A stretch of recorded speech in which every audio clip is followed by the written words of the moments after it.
Yeah, I think we have to thank Alexander Hug very much for coming to Finland and taking time off from his very important work in the ground. But I understand that it's also important to inform people in European countries and beyond about what actually is happening, because this conflict has now been going on at least for 3 years. It's more or less 3 years ago that the only time I was in eastern Ukraine, I was in Donetsk when it was still, let's say, relatively calm, but the first signs of the rebels taking over institutions and state buildings were already there. But for instance, the famous Donetsk airport was still brand new and in shape. Now I understand it's completely destroyed since time ago.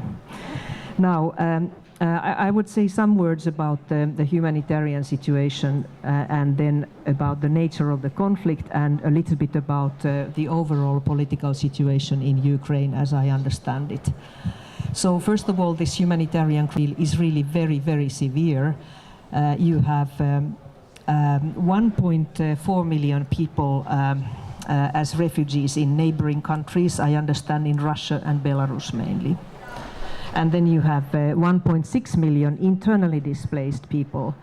And it doesn't seem to me that they are all getting the necessary support and care that they need. We get the weekly humanitarian aid reports in the Development Committee of the European Parliament. And of course, the conflicts are all over the planet. We have several in Africa, we have many in the Middle East, but definitely the one on Ukraine deserves our attention as well. So the EU emergency aid so far has been about 400 million euros. And mainly targeted to the most vulnerable groups. Now we see that, for instance, UNICEF is appealing very strongly about the traumatized children, that the children living in this conflict are absolutely in need of special attention. And UNICEF has just launched a call for at least 30 million euros to be delivered to help the children in need in those areas of conflict and of refugees. So this is something that the international community must hear and react to. And concerning the nature of the conflict, it seems to me that it could be maybe best described as controlled instability by Russian Federation. And this is obviously one of the 5 or 6 so-called frozen conflicts in the EU Eastern Partnership area.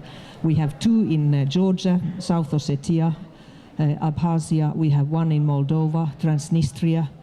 Then of course we have Nagorno-Karabakh, which is, let's say, an Armenian-Azerbaijan conflict situation also since the early 90s. And then we have East Ukraine. And Russia seems to have chosen this way of keeping control over its former republics, which it doesn't want to get closer to the European Union. And I think this controlled instability is something that can be promoted in very many different ways, from actual military support to the rebels, to information. Now we saw recently that the Ukrainian government has decided to close a number of Russian media outlets. And not only that, after that, the Ukrainian government has now very recently hindered access to quite a number of social media outlets. I would say that in the first case, to me, it seems that it is justified because I believe we can perceive that the Russian way of describing these conflicts is really not objective and not in any way constructive, but it is mainly based on the idea that the conflicts are presented as something that in fact the populations want to be close to Russia and not reunite with their countries and governments. Now, my understanding is that what makes the situation in eastern Ukraine very difficult is that this de facto separation has been quite advanced. And I can not really see how there could be a reunification in real terms, because this kind of alienation of the people living in those areas seems very strong. But everything should be done, I think, to at least try to increase connections between the occupied areas with the populations and people governing the countries.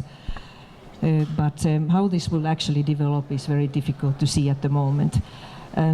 Minsk II, of course, the European Union is repeating, and the whole international community is saying that the implementation of the Minsk II agreement is essential, but nevertheless, there is the kind of a cul-de-sac that